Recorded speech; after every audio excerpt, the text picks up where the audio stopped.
Funding for this program is provided by the Partners of Read, North Dakota, our authors, our stories, and by the members of Prairie Public.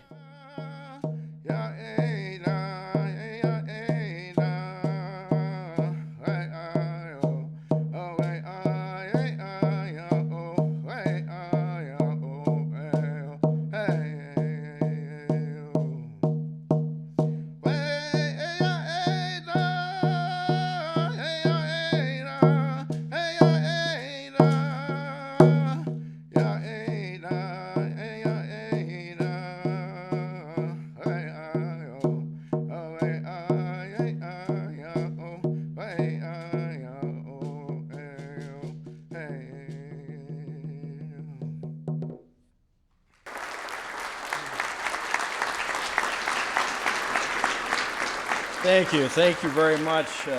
Good evening. And First Lady Betsy and I are so pleased that so many of you chose to come out here this evening and join us in this very special tribute to another outstanding North Dakotan, Louise Erdrich. It's our privilege to honor this notable North Dakotan who has achieved truly great success in her career, all while reflecting credit and honor upon her home state of North Dakota and her fellow citizens. Louise, welcome home.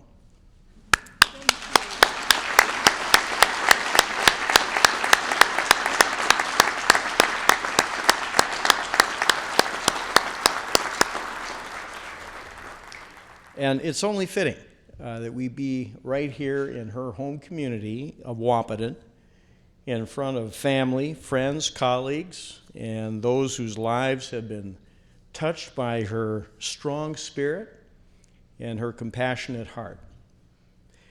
In 1961, Governor William Guy announced the establishment of an honorary Commission of Colonel in the North Dakota Theodore Roosevelt Rough Riders. The first commission was given to Lawrence Welk in August of that year. Since then, 38 North Dakotans have received this prestigious commendation, including Roger Maris, Peggy Lee, Phil Jackson, Angie Dickinson, Harold Schaefer, Warren Christopher, Woody Keeble, and our most recent recipient, Ron Offit. As you can see, quite a diverse and various group of achievers. They represent North Dakota's finest, those who have been influenced by the state in achieving national recognition in their fields of endeavor, thereby reflecting credit and honor, as the state statute says, upon this state and its citizens. Tonight, I am proud to announce, in addition to this impressive lineup of North Dakota All-Stars, the 39th recipient of the state's highest commendation for a present or former citizen. Louise, you join an elite group of individuals who has excelled in their fields of endeavor and who has proudly represented their home state and the values and principles that define us. As an award-winning author and a prominent literary figure, you have brought joy and pride to the community of Wahpeton, to the people of the Turtle Mountain Band of Chippewa, and to the entire state, and have given back in so many ways to your home and to those who impacted your life. You never lost sight of your heritage or the ideals that helped make you the successful author you are today. The oldest in a family of 7 children, Karen Louise Erdrich was born in Little Falls, Minnesota in 1954 and grew up in Wahpeton, where her parents, Rita and Ralph, worked for the Bureau of Indian Affairs School. Just had the opportunity to meet Ralph and Rita this evening. I can see why you got such a good start in your life, Louise. Wonderful, wonderful people.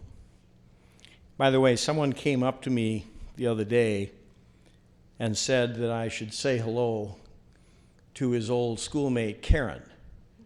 And I looked at him and I said, "Who?" And I never realized all these years that you had another name. She is a member of the Turtle Mountain Band of Chippewa, for whom her maternal grandfather, Patrick Gourneau, served as tribal chairman in the 1950s. Louise graduated from Dartmouth College, I've heard of that, and received a Master of Fine Arts degree from Johns Hopkins University. She is the author of 14 novels, as well as volumes of poetry, children's books, and a memoir of early motherhood. In 1984, her novel Love Medicine won the National Book Critics Circle Award. The last report on the miracles at Little No Horse was a finalist for the National Book Award. The Plague of Doves won the Anisfield Wolf Book Award and was a finalist for the Pulitzer Prize in 2009. The Plague of Doves was named a Best Book of the Year by the Washington Post, Chicago Tribune, San Francisco Chronicle, and the Christian Science Monitor. One reviewer had this to say about Louise's novel: Erdrich's imaginative freedom has reached its zenith. The Plague of Doves is her dazzling masterpiece. That reviewer was a guy that some people in literature have heard of, Philip Roth. On November 15th, 2012, she won the National Book Award for her latest novel, The Roundhouse. USA Today had this to say about her work: one can only marvel at Erdrich's amazing ability to do what so few of us can: shape words into phrases and sentences of incomparable beauty that then pour forth a mesmerizing story. Louise lives in Minnesota with her husband and youngest daughter, we'll forgive her for that, and is the owner of Birch Bark Books, a small independent bookstore in St. Paul. In an interview, Louise credited her achievements as a writer, who is also a wife, mother, daughter, and business owner, among other roles, to, quote, a small, incremental, persistent, insect-like devotion to putting one word next to the next word.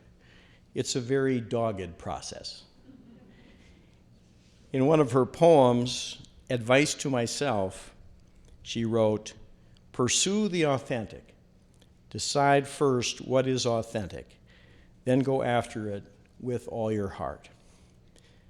Profound words to live by, and clearly, Louise, you have masterfully followed your own advice. I have to say, in that same poem, I was especially drawn to these lines. Leave the dishes. Let the celery rot in the bottom drawer of the refrigerator, and an earthen scum harden on the kitchen floor. Leave the black crumbs in the bottom of the toaster. And at the end of the poem, she refers to the great ruse of necessity. Great words to live by. Although this is, of course, just literature, Betsy, I wouldn't want you to take this too seriously.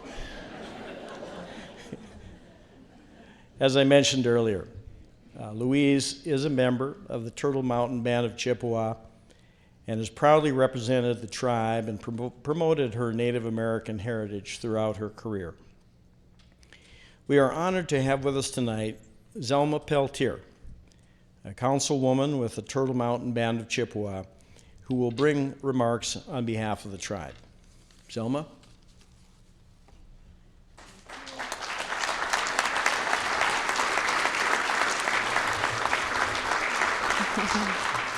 Thank you. Governor Dalrymple, Ralph and Rita, all the family members of Louise, Karen, as I knew her when she was a child, and honored guests, and all the friends and relatives. This is the day that was made to fill our Turtle Mountain Chippewa people with great pride. What a great day for all of us to rejoice in the success and accomplishments of Karen.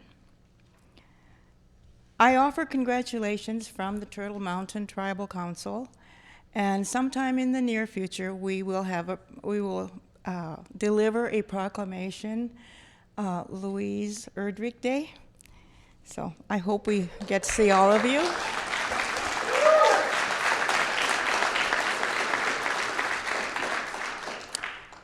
And in a special way, I want to say to Ralph, thank you for coming to teach at the Turtle Mountain. Just think we wouldn't have Karen if it weren't for him coming there. So I appreciate it. Karen's success has been felt by all the people in the world, really. And but it has really meant a lot to our own people and our students at the high school where I had taught for many years, and also at the college.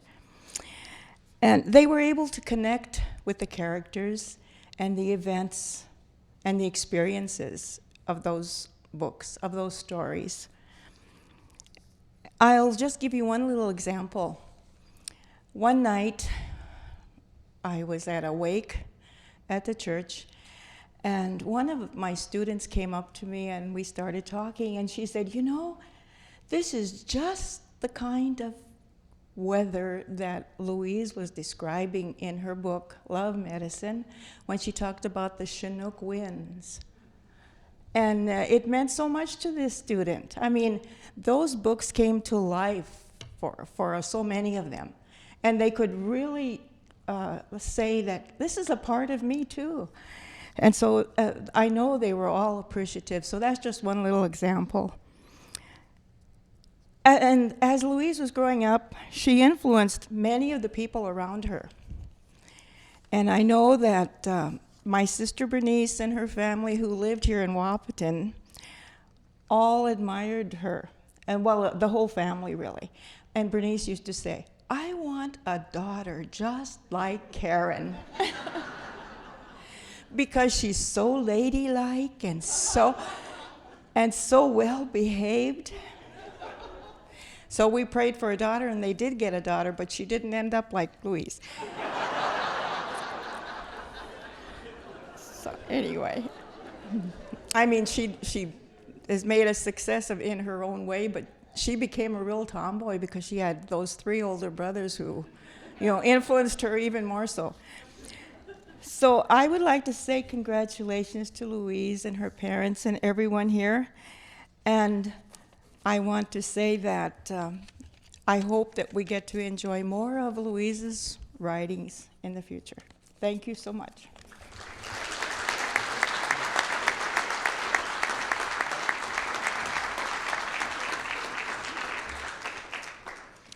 Thank you, Zelma.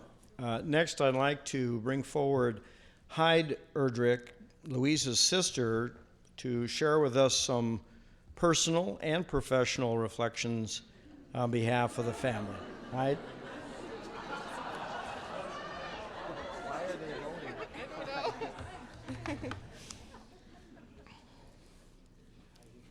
Be unafraid.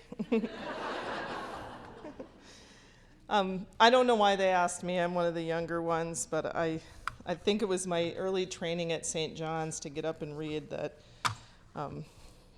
they learned here in Wahpeton. I'm one of Louise's many relatives, and I'm very happy to be here.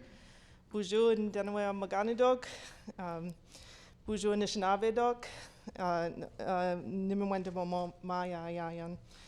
Today we were hurrying here, and we saw 4 eagles right over here. And it was a beautiful thing to see. And it made me think of my sister.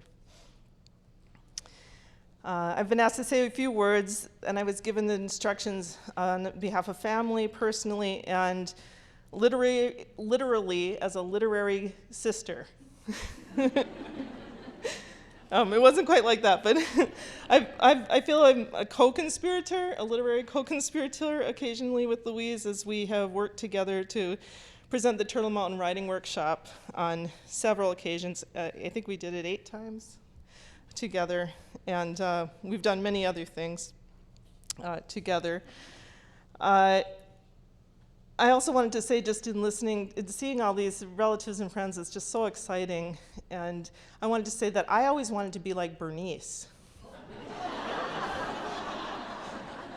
So I think that kind of worked out.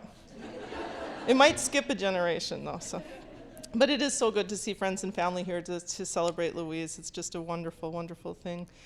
And I asked a few people what they wanted me to say about Louise in this brief introduction. And first of all, my parents want you to know that when this portrait is presented at the Capitol, it will be not very far from where a plaque to our grandfather, Patrick Anishinaabe Gorno, is also, and near other friends and family members, tribal family members are honored. So it'll be a wonderful coming home in that way too. One of Louise's brothers, her brother Louis, said that he wants you to know that he loves his twin sister. With so many of us in the family, there's been some confusion. One of her sisters, Angie, wants you to know that Louise actually attends her high school reunions in Wahpeton. And she also shops here regularly, and she has taught all of our children that J.C. Penney's is an exotic location. One of her nieces said, "She just got me 2 books." Her husband just really said he was a lucky guy, and he had no comment. Another niece wanted you all to know that she had a pet crow. Which reminds me that we also saw 3 buzzards coming in.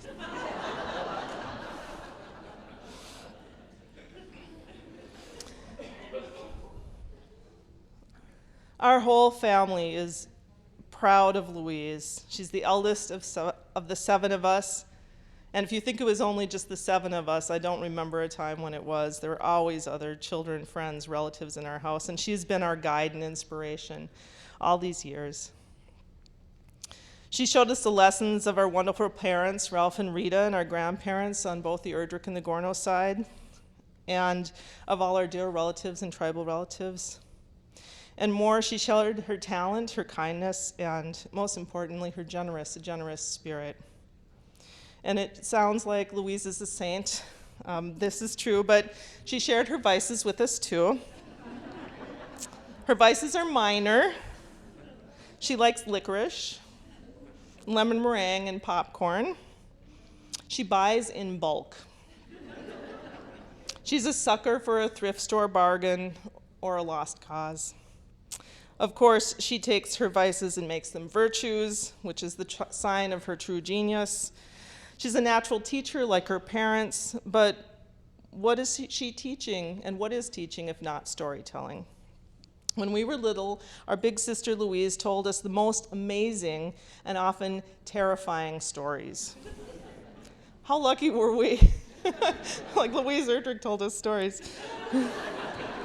Amazing bedtime stories. You can ask my siblings, who are all here tonight, which is also a miracle and a wonderful occasion, what they remember. But the story that I remember most was The Man in the Iron Lung.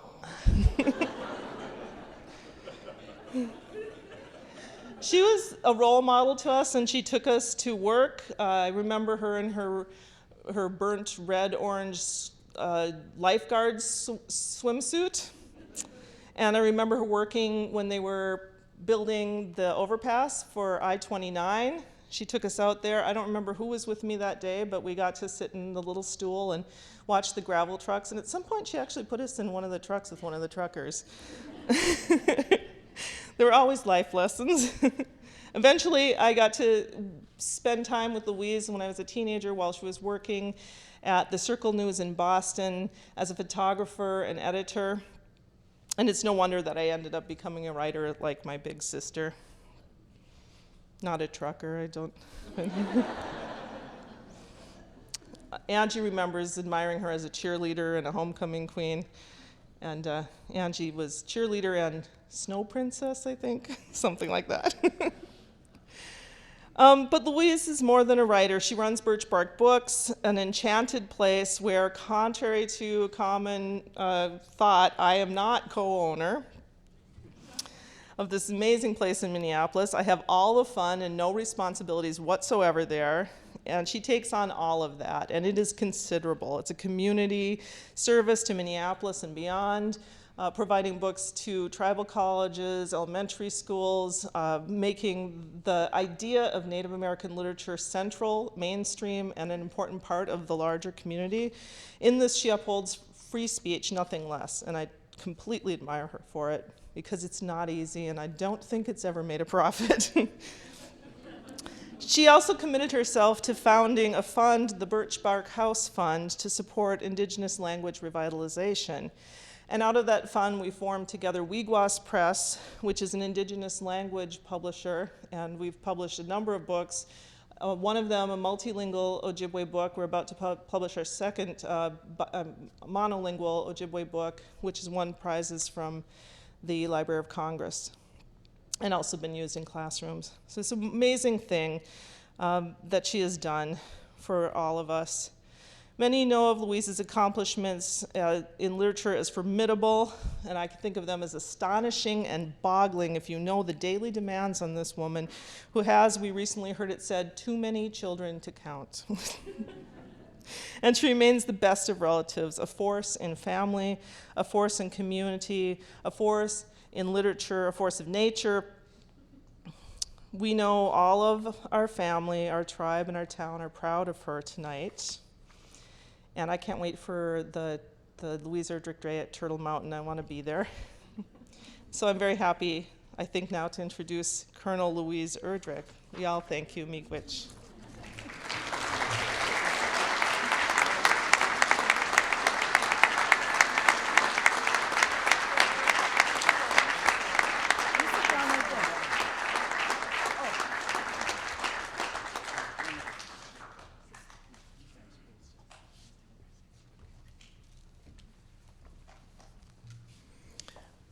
Thank you, Hyde. Those were special insights that only you could provide. Thank you very much. This evening, we've heard many examples of why Louise is so deserving of this award, and I know there are many more that weren't mentioned. No doubt. She has been successful in her endeavors and has brought to us many, many awards and distinctions. But when we chose Louise for this award, we also add a little personal response, I think, to the question. And as a person who has read some of her writings, it was easy for me to decide that she is worthy of this important award to our state. Betsy and I live on a farm at Castleton. When I met Ralph tonight, he came up to me and said, are you related to Oliver Dalrymple? And I said, I live in the house that he built in 1880. And we grew up on the farm back when I was a young man. We worked on the farm about 70 to 75 hours a week, and our family was very contained on that farm. Our life was really amongst ourselves. So when I read The Plague of Doves, for instance, it spoke to me because Louise writes about farms, and she writes about roads and coolies, and she writes about people from North Dakota who live in those places. And that certainly spoke to me, and it makes it very easy to make these choices. To quote the namesake of this historic award, Theodore Roosevelt, "Far and away, the best prize that life has to offer is the chance to work hard at work worth doing." Louise, throughout your career, you have worked hard at work worth doing, and you are being recognized tonight for that hard work and all it represents for our state. On behalf of the people of North Dakota, it is my privilege to name you the 39th recipient of the North Dakota Theodore Roosevelt Rough Rider Award. Louise, please come forward.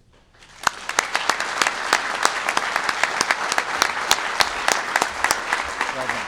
Well done. Thank you, sir. You've got such Thank a you, nice sir. turnout of friends and family here. Thank you. Thank you.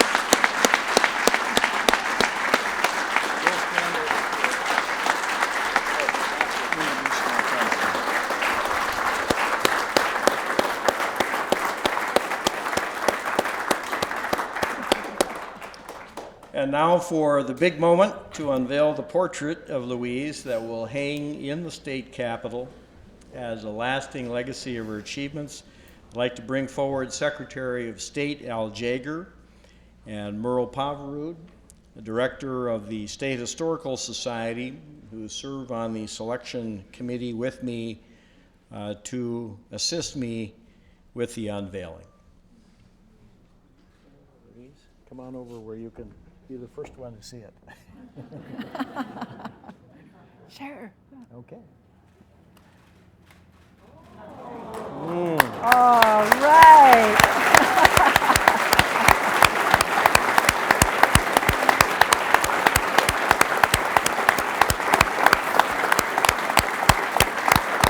Do you like it?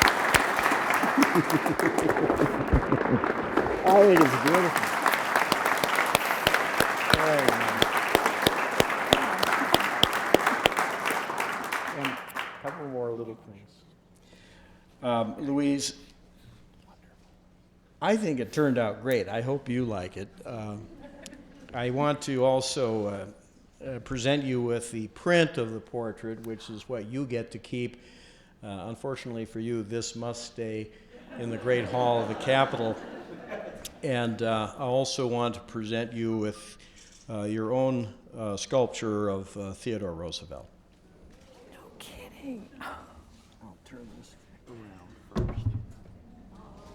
Everyone. Oh, that is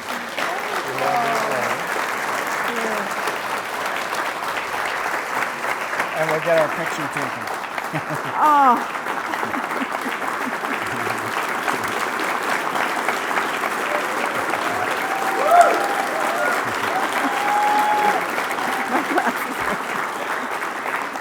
Yeah, we can just set this. All right, we'll sit this.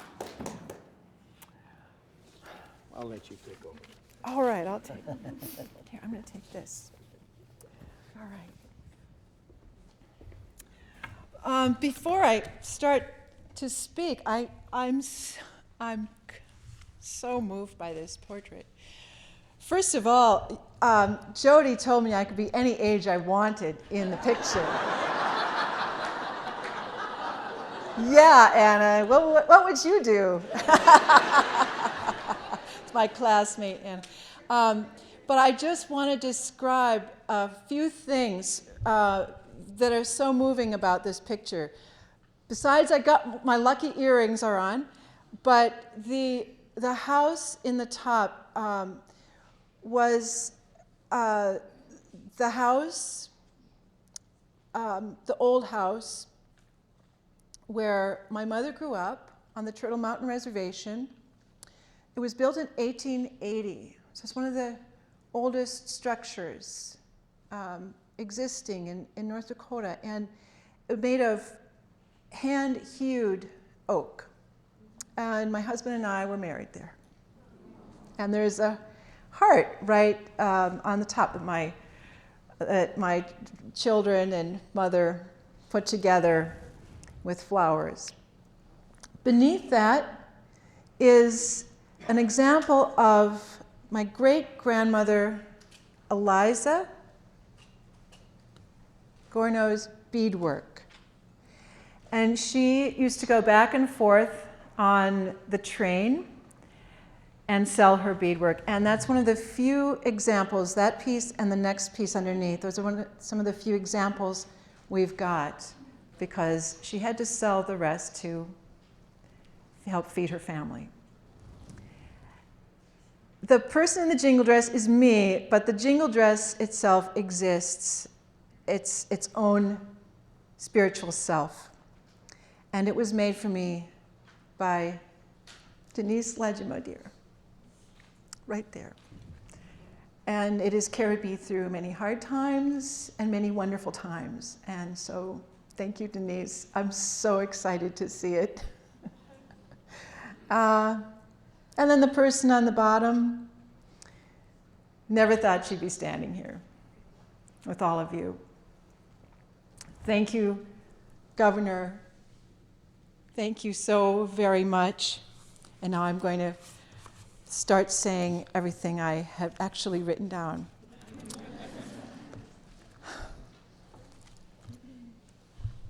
I'm going to start over. Bonjour, Anin, Tanshe, and herzliche Grüßen, everyone. Ginawa, Nindanawe Magani Dok, Nijinishinaabe Dok, Ginawa, Miigwech, Gibaduyek, Nungamanagashing. Thank you for coming here this evening. Nimigwechewe Ananik, Chiya Ag, Eje Bimiwi Duwad, Anishinaabe Wenan, Gaye, Ojibwe Mawin. I want to, in this context, thank the old people who really sacrificed to keep alive Anishinaabe culture, ways, and language. And I want to thank the people who came up from Turtle Mountains and from all around from Turtle Mountain to be here, and the people from Wahpeton. Thank you again, Governor Jack Dalrymple, for your generosity in conferring this honor. I'm so happy that you chose to visit Wahpeton, the former home of the Wahpeton-Sisseton National Medal of Honor recipient and Rough Rider Woodrow Keeble, a family friend whose ranks I'm so happy to join. I'm accepting the title Honorary Colonel in the Rough Riders in the spirit of my grandparents, Pat and Mary Gorno, Ludwig and Mary Erdrich, and in honor of my parents, Rita and Ralph, and to share with my sisters, brothers, and friends in the Wahpeton, Sisseton, and Turtle Mountain communities. Now, it's our tradition to always return a gift with a gift. So I would like to call upon my mother at this time, my Aunt Dolores, and my nieces and nephews, one sitting here, to help me out a little bit. And we would like first to confer a traditional Pendleton blanket in honor of the Turtle Mountain Chippewa upon Governor Jack and Betsy Dalrymple. And you guys can come up too. And my mother will help do the blanketing. And this one right here. This one right here. So there's a lot of people to help. Good. And my sister Hyde. Here, we'll step forward a little bit. So this is the turtle blanket.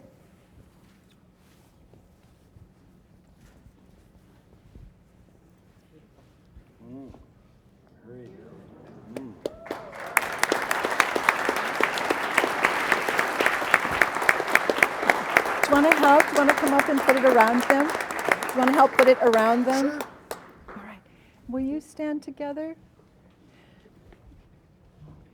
Now, symbolically, when we put this around you, it is with all our blessings and love. Please sleep well beneath it tonight.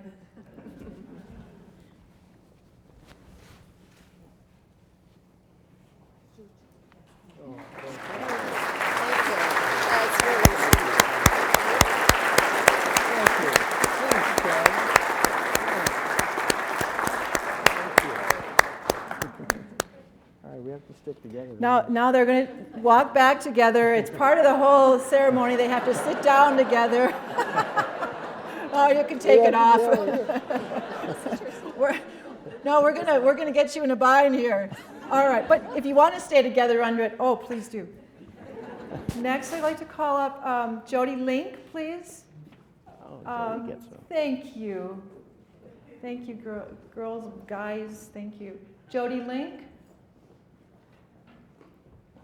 Jody, I want to thank you for organizing these events. So often, the organizer, nobody knows, but this woman has done a great job, and she's been doing it for all sorts of events. So we would also like to present you with a traditional Pendleton, with a turtle blanket, and with our love.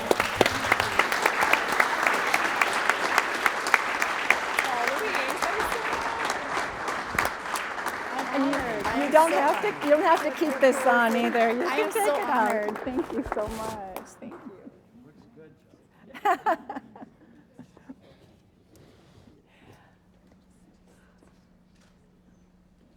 All right, now all of this, now the three Erdrich women will argue over who sits in that chair, and then they'll all leave. Because it's North Dakota and no one can take the chair if the other two don't. And so this is where I learned manners. I'm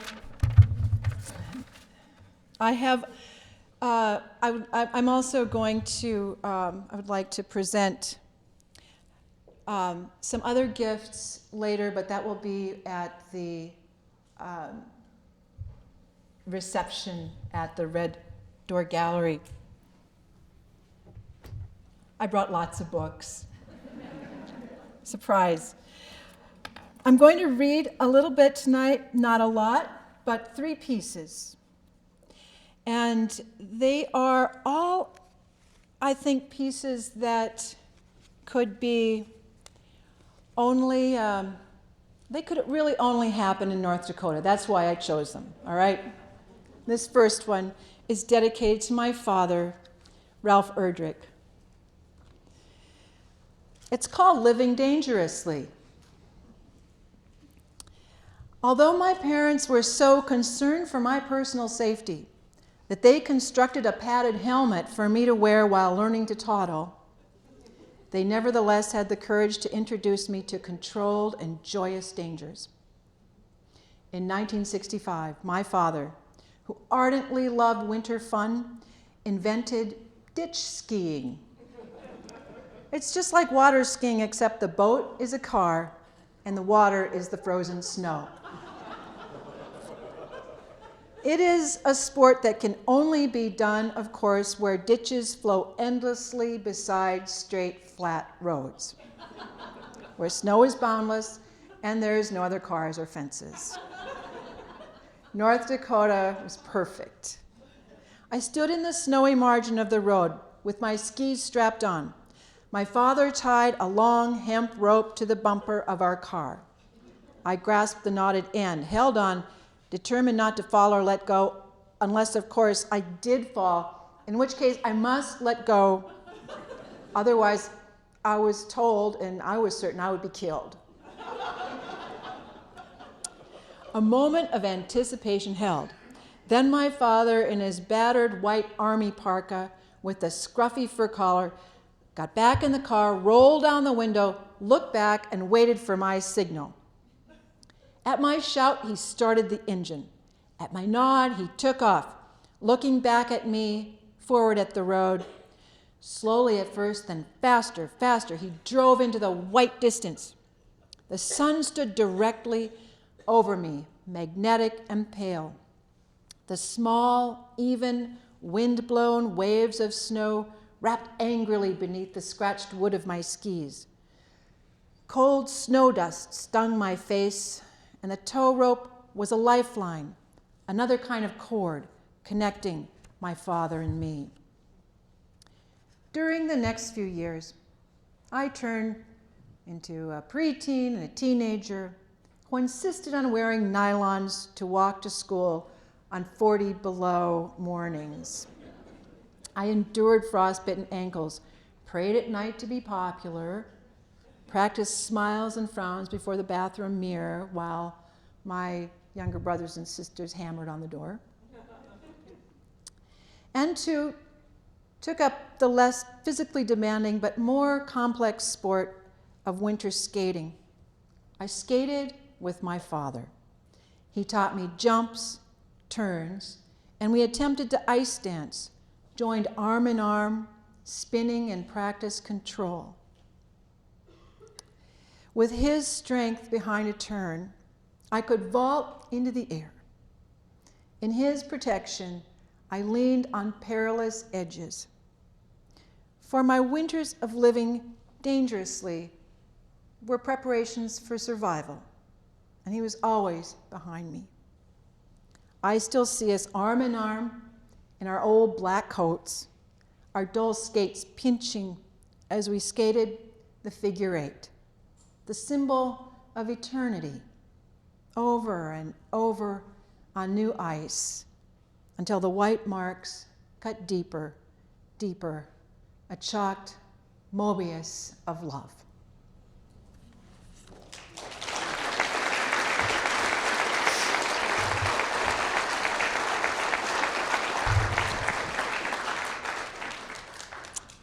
And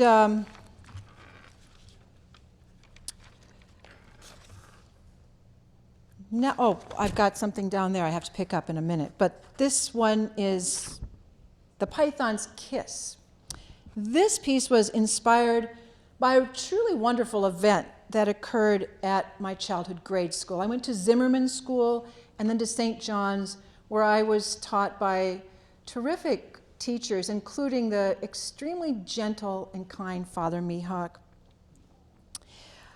But this Lyceum visit by a traveling reptile show really did happen. But it is, of course, exaggerated because that's what storytellers do. During my first full year of school, a Lyceum show was held in the school gym. This show, one of many small traveling educational performances that graced North Dakota, had a powerful impact on us. It was all about dangerous exotic creatures, not a slideshow or a movie. This show featured the animals themselves. The man who ran the show had a polished, bald, dome-like head. His name was probably Mr. Johnson, like so many people in the Midwest. He wore a gray three-piece suit, and when he removed the jacket, we saw he also wore a snake wrapped around his waist. He gently unwound and then carried the glowing bronze loop of muscle to an open blue suitcase. He laid it gently inside and lowered the lid. Then from another case, he removed a large jar with enough white sand in the bottom to bury a tarantula. And sure enough, when he set that jar down on its side, an enormous black spider tiptoed out. Miss Sillett, the fourth grade teacher, fainted in her chair. None of the children noticed. Mr. Johnson had removed a soft plume from his vest. A feather is the only thing that should ever be used to coax along a tarantula, said Mr. Johnson. They do not like to be poked. As he brushed the tarantula along, encouraging it to climb the leg of his pants, he described how tarantulas use their long fangs to inject paralyzing venom into their prey, and how this venom liquefied the insides of rodents and even small birds. He told us tarantulas could live to be 30 years old. The spider paused at his belt and then tested the cloth of Mr. Johnson's sleeve. It continued climbing with only the lightest touches from the feather until it poised on Mr. Johnson's shoulder. There were gasps as the eerily jointed black legs used the tip of Mr. Johnson's ear to ascend. And once it reached the top of Mr. Johnson's bald head, it's true, the tarantula braced its awful legs and lowered its abdomen. There it rested. We were riveted. Mr. Johnson told us that the bite of a tarantula is no more dangerous to a human than a bee sting, but we didn't believe him. After a few moments, he gently tipped his head, signaling to the tarantula that it was time to make its way back down his body to the jar of sand. But just as the tarantula stepped gingerly onto his shoulder, all hell broke loose. The lid popped up on the blue suitcase, and the boa constrictor writhed through the air like a living electric current. The snake connected with Mr. Johnson. The jolt, as it threw its coils around Mr. Johnson's hips, sent the tarantula spinning like a flailing discus. The spider landed with an audible thud, then rose to show its fangs and danced aggressively to the front of the stage. In the meantime, Mr. Johnson was trying to stave off a crushing hug. All this occurred just as his two assistants, plus the gym teacher, Miss Otten, carried in what was supposed to be the show's grand finale, the African rock python. They were bringing it down the aisle in a long leather carrying case with meshed windows through which its mottled bulk could be glimpsed. The front of the case had been opened so that all of the children could behold the spectacular, somnolent indifference of the python's face. But Mr. Johnson was in a death struggle. The snake had got the rap on him, and its hold squeezed tighter with every breath. Mr. Johnson had fallen to the stage floor, and he kicked the boards resoundingly with useless desperation and not even the air to yelp. The tarantula had stopped prancing on its hind legs and now picked its way down the side of the stage, away from the dangerous vibrations, but toward the screaming children.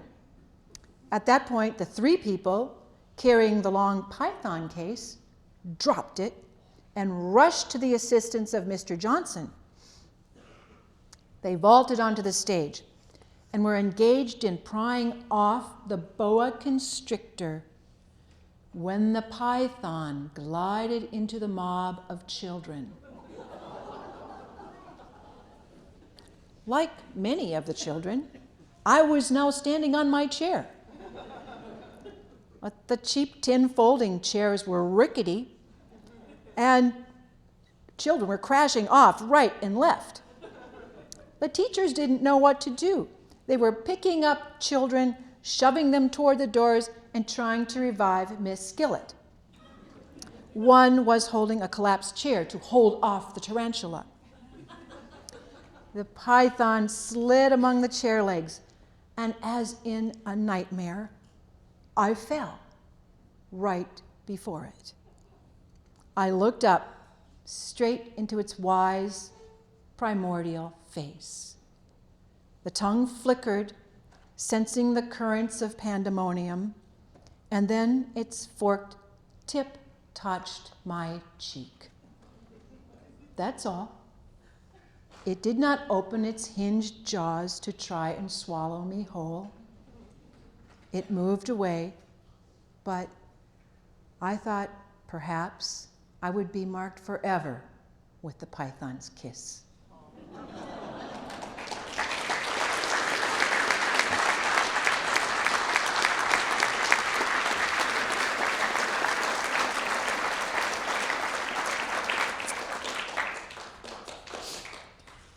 And the last piece I'm going to read is, it's from a book called The Blue Jays Dance, and then it's called Grandpa's Prayer. One of the times I stayed with my grandparents, my grandfather walked to the edge of the woods, and he began to pray in my presence. I couldn't understand him then because he was praying in fluid Ojibwe, a language that sounds to me like water hitting the bottom of a boat. He was asking the Manaduk for assistance. So I sat on the wooden steps and I said nothing. And after a while, he turned and walked back past his rhubarb patch. He was carrying a leather-covered bone in his hand. He told me about it. A prayer bone, he said, the hollowed foreleg of a deer, into which he'd poured seeds, earth, all that he felt necessary to life. In the same way that he had prayed for a safe Apollo 11 moon landing, he told me he had prayed for me to become famous in school. By famous, he didn't mean successful. He didn't mean that I should really become well known. He really meant that I should be happy. The sun was coming out from under rain clouds, a golden kind of light intensely flooding us. He wore old baggy jeans, leather boots, a green Sears work shirt, and a white t-shirt underneath it. His hair was parted on the side, and the comb tracks were still fresh. He wore glasses. He would eat no salt, but he still liked jam. His gold tooth shone softly, and his eyes were full of pleasure. I went up to my grandfather and took his arm to walk back to the house with him. There seemed no end to his kindness, no end to the things that only he could know. He began to sing an old mocking song that he taught to me and to other grandchildren, a song about old women who gossip endlessly all spring but who love their daughters. Now, some Ojibwe people fear or worry about the owl, ko-ko-ko, but my grandfather kept an owl rather as a pet. Sometimes it lived on top of the house, sometimes it lived on top of the barn, and my mother spoke of it being there when she was a girl. She told us that when it lived in the barn, it flew in and out and walked the roof at night, hunting mice. So I always felt that for us, owls were lucky. As I left, after saying goodbye, my baby drifting to sleep in her car seat, we quickly reached the reservation boundary, and just as we crossed, I saw a great gray owl roosting on the post near the highway. As we passed, the bird sprang up on razored claws, silent feathers, and with 4 wing beats, it disappeared like a prayer into the lowering sky. Thank you again. I claim nothing special, but the luck to have been born into my family and to have grown up in North Dakota. It has been the honor of my life and the work of my life to tell stories rising from this land we love and know. Miigwech. Thank you.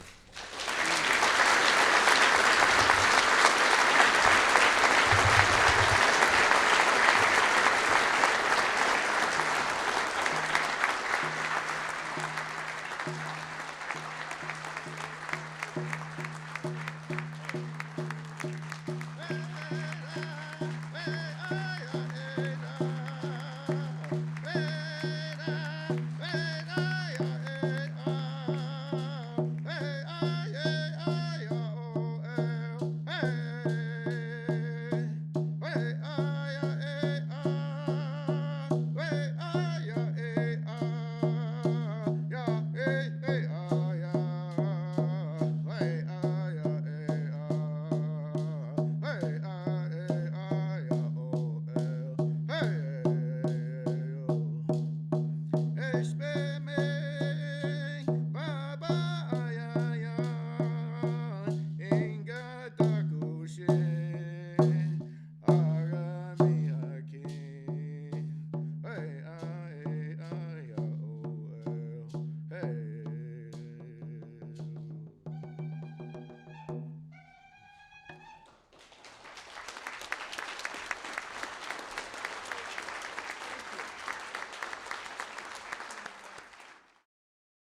Funding for this program is provided by the Partners of Reed, North Dakota, our authors, our stories, and by the members of Prairie Public.